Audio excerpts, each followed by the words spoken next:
Some years ago, when we lived in Arizona, there was around the corner from our home a very large mega church that claimed to be a Bible-believing church.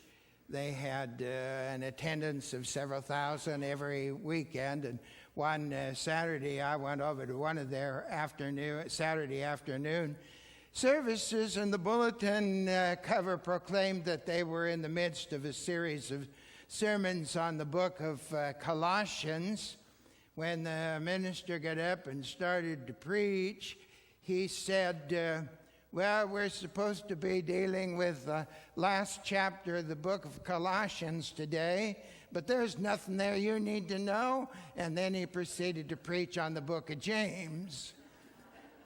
I am very much aware that the cover of the bulletin says we're in the midst of a study of the book of James. I know we're in a study of the book of James, but when Bob and I just talked about this service, we decided that on World Communion Sunday we needed to hear and think about the words of Jesus. We'll be back to James next week. It's not a matter of saying there isn't anything there you need to know. Will you pray with me? Now, O God, through the preaching of your word, prepare us to come to the table in company with all of your people. Amen. Not long ago, I found myself reading a wonderful novel. I can't remember who the author of it was, but the name of the title of the novel was A Place to Call Home. It told the story of a large, extended family living in a small community in rural Georgia. This extended family was the most influential family in all of southern Georgia. They were primarily a farming family, but as often happens with large families in small rural areas, they had powerful connections all throughout the surrounding community. There was a cousin who was the county sheriff. There was an uncle who was a county judge.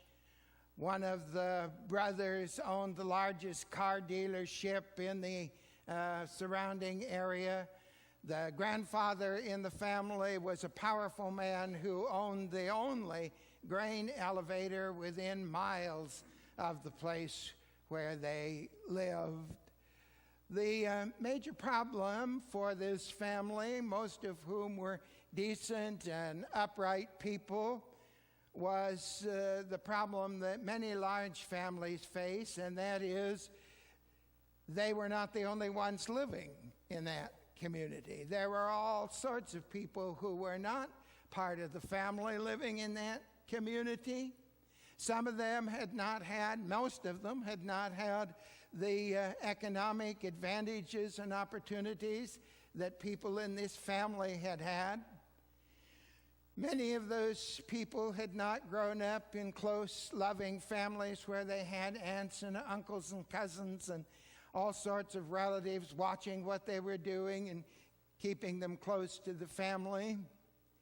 This extended family learned that one of the challenges that faced them was living in the midst of community where not everybody belonged to their family. They came to recognize that they must live in a relationship with those people and not live as if they were somehow superior or separate. Living in the midst of people who were not part of the family brought to their attention from time to time the shortcomings and the foibles of the family of which these people were a part.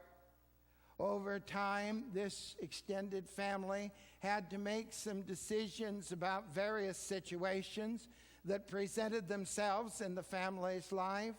They had to decide whether they would embrace the child born out of wedlock to one member of the family. They had to decide whether or not they would welcome at their family table a young man who was not part of the family, but who had grown up in both economic and social poverty, but who'd been a great help to one of the members of their family. And that member of the family considered this young man as if he were a son.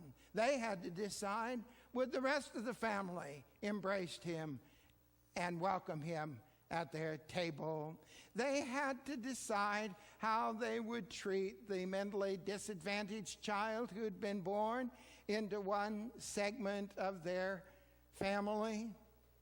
They had to decide whether or not they would be supportive to a 20-something young woman who had left the family home and gone to Atlanta to pursue a career in journalism. And as they moved along, they discovered that the decisions that they made and the actions that they took in these issues would determine just exactly what kind of family they really were. Were they really the warm and loving, close family they pretended to be or thought they were? Or were they just a group of stuck-up snobs who happened to share the same name?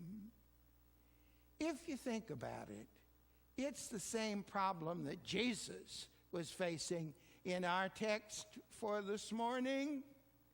It's the problem: who belongs to the family? Who is welcome at the family dinner table when they gather for large dinners? The Gospel of Mark introduces that problem to us with the text that we read this morning, and claims that the situation that Jesus faced in our text for this morning ultimately became the reason for his crucifixion.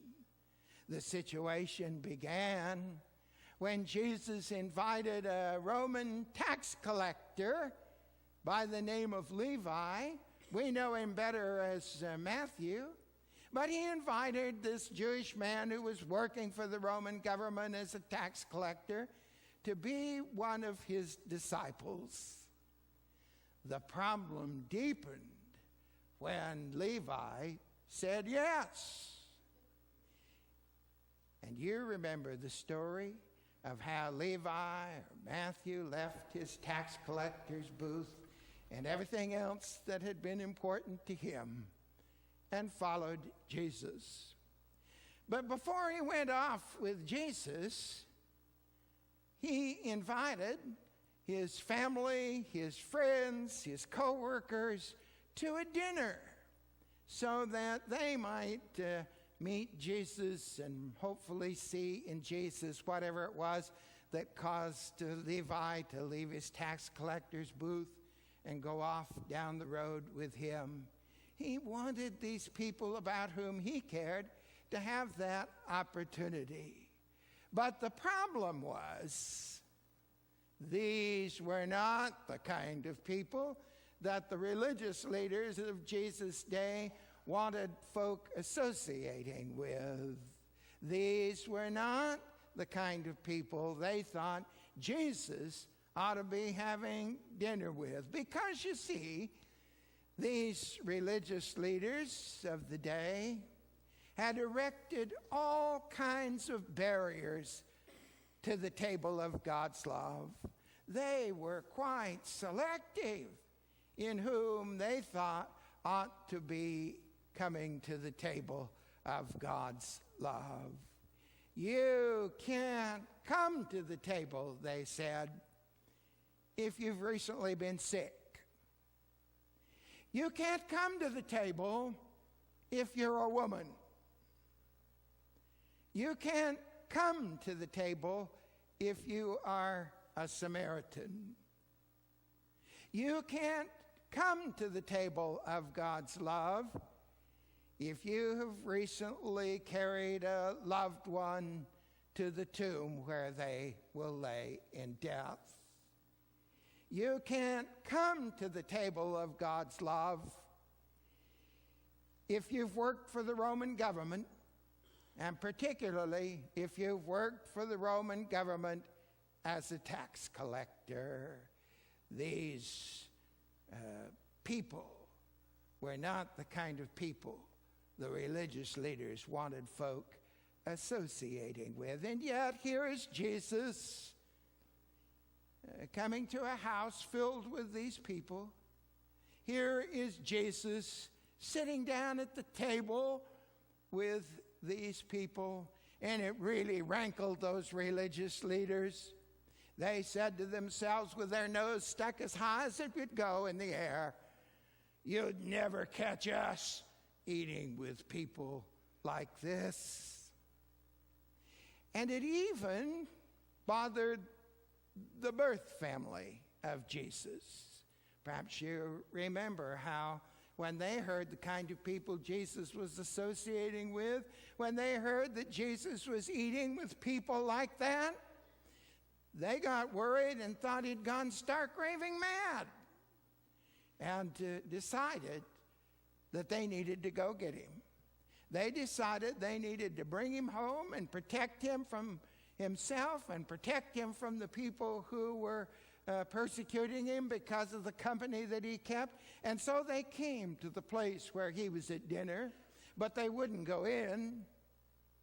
They wouldn't go in because they didn't want to be accused of associating with people like that and barred from the temple and the synagogue. And so they convinced somebody else to go in for them, went into the dining room and said, "Jesus, your mother and brothers are here, and they've come to take you home." But Jesus refused to go. He looked around the table at the people he was dining with and said, "Here is my mother. Here is my brother. Here is my sister." Do you see? It is the age-old problem. Who is part of the family? Who is welcome at the table when the family gathers for dinner? It was a problem that bothered Jesus, that Jesus had to deal with. And it is still a problem that the church has to deal with today. Who is welcome at this table? Who is welcome at this table? It's still a problem today. And I know that because of experiences I've had across the years with various congregations to which I have ministered. I remember a small congregation in a small town in the Midwest. There was in that town a very fine young woman who made a mistake and gave birth to a baby out of wedlock. And the word went around the community. And the first thing that happened to her was that the church of which she had been a part since she was a child said to her, "You don't belong here. You can't come here anymore." And I remember when she started to attend the congregation that I was serving, how people raised their eyebrows and whispered in one another's ears. But she was hoping for a new start in life. And ultimately, she found it within that congregation, but not before she endured raised eyebrows and whispering and the need to prove herself. I remember, too, a congregation I served where an elderly man became extremely ill. He was ill because he had contracted the AIDS virus in a blood transfusion that he received from a routine surgery. And when word got around the much larger community of which we were a part in those days, when word got around in that community that he had this AIDS diagnosis, he decided that maybe he should stop coming to church. And maybe he shouldn't take communion anymore because he didn't want anybody to feel uncomfortable about his illness. But to the credit of that congregation, they would not let him go. They embraced him in the arms of love and held him at that table until the day that he died. But it is a problem we face, isn't it? Who belongs to the family? Who is welcome at the table? It was a problem for Jesus. It's still a problem today because there are always those who want to erect barriers around the table. There are always those who want to be selective about who can come to the table. You can't come to the table, they say, because you're an immigrant. You can't come to the table because you're a homosexual. You can't come to the table because your children are in trouble. You can't come to the table because you're having marital difficulties. You can't come. You can't come. You can't come. But it won't work. It just won't work. And I'll tell you why it won't work. It won't work because Jesus, whom we name as Lord, says, I came not to call the righteous, but the sinners.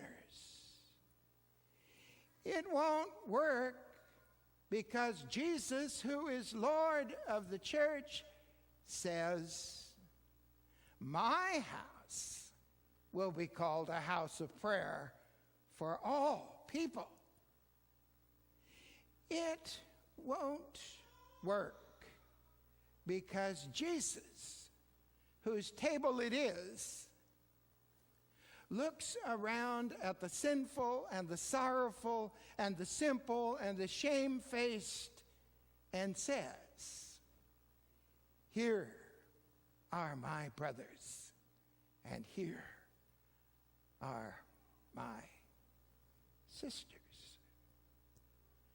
Jesus, you see, has a different view of family. Jesus was not willing to accept in his birth family a narrow understanding of who belonged to the family. And Jesus will not accept in his church a narrow, mean-spirited view of family.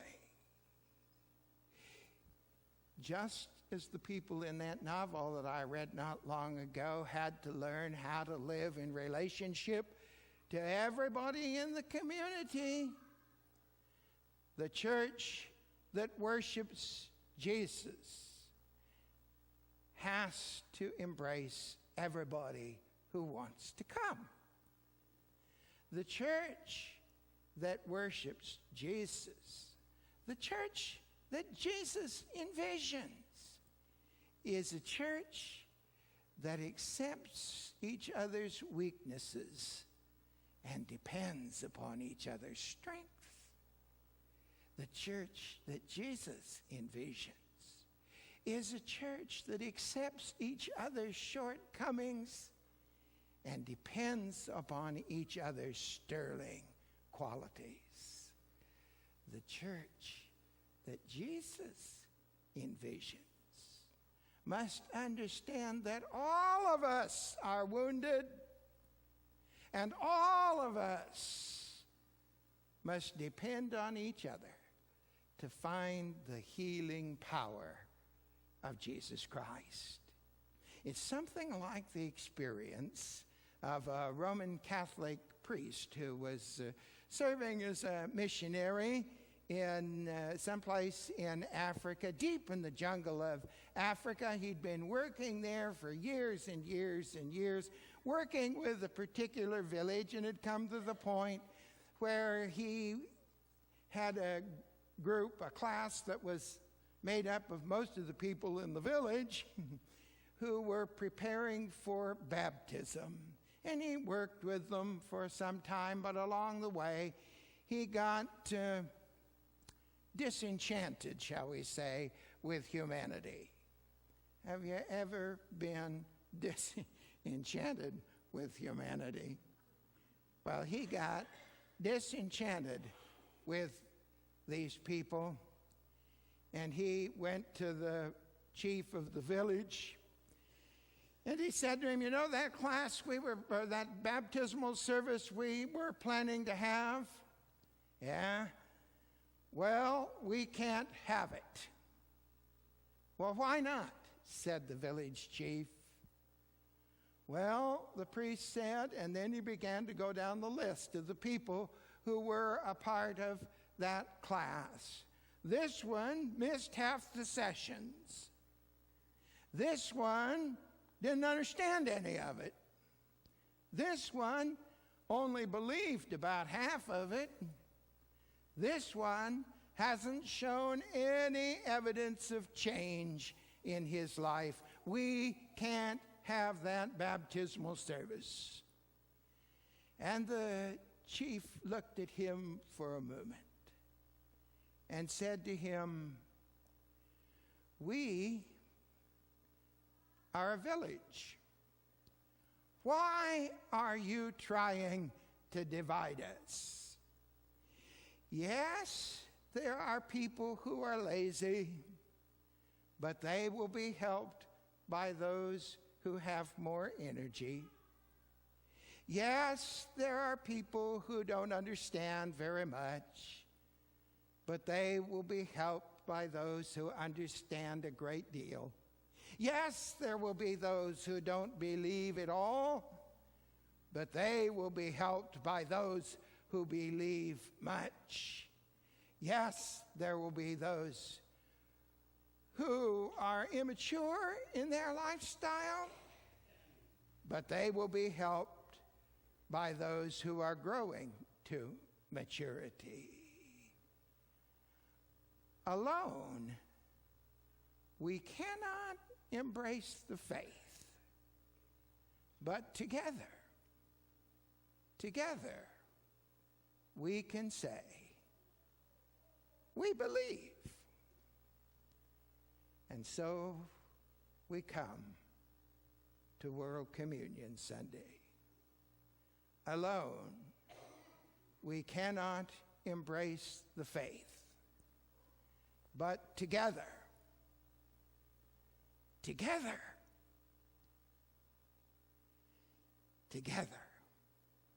we can say,